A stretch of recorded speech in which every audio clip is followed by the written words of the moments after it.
सुरुवात करतोय मुंबईमधल्या महत्त्वाच्या बातमीनं। तुम्ही जर वेस्टर्न एक्सप्रेस वेनं प्रवास करताय तर बातमी आवर्जून पहा, कारण की या मार्गावर मोठ्या प्रमाणात वाहतूक कोंडी झालेली आहे। पावसामुळे रस्ते वाहतूक संथ गतीनं सुरू आहे। आठवड्याच्या पहिल्याच दिवशी वाहतुकीचा मोठा खोळंबा झाल्याचे दिसतंय। हे दृश्य आहेत वेस्टर्न एक्सप्रेस हायवेवरची। मोठ्या प्रमाणात नागरिक घरातनं कार्यालयामध्ये जाण्यास निघालेले असताना पावसामुळे वाहतुकीचा मोठा खोळंबा झाल्याचं इथे दिसतंय।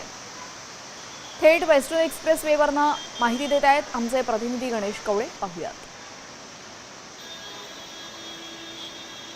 रात्रभर सुरू असणाऱ्या मुसळधार पावसाने आता थोडीशी विश्रांती घेतली असली तरी वेस्टर्न एक्सप्रेस हायवेवर आहे ती वाहतूक कोंडी झालेला पाहायला मिळते। आपण इथे दृश्य बघतोय की वेस्टर्न एक्सप्रेस हायवेवर वाहतूक कोंडी आहे ती झालेली आहे। बोरिवलीकडून खरं तर बँड्राच्या दिशेने येताना ही वाहतूक कोंडी आहे ती पाहायला मिळते, कारण की रस्त्यावर पडलेले खड्डे आणि सुरू असणारा पाऊस।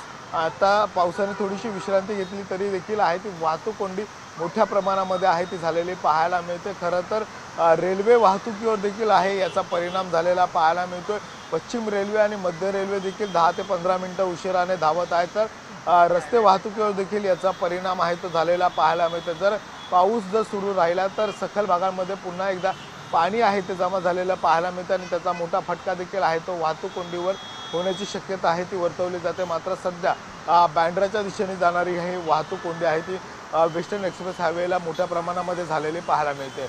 व्हिडिओ जर्नलिस्ट राकेश गणेश कवळे, साम टीव्ही मराठी, मुंबई।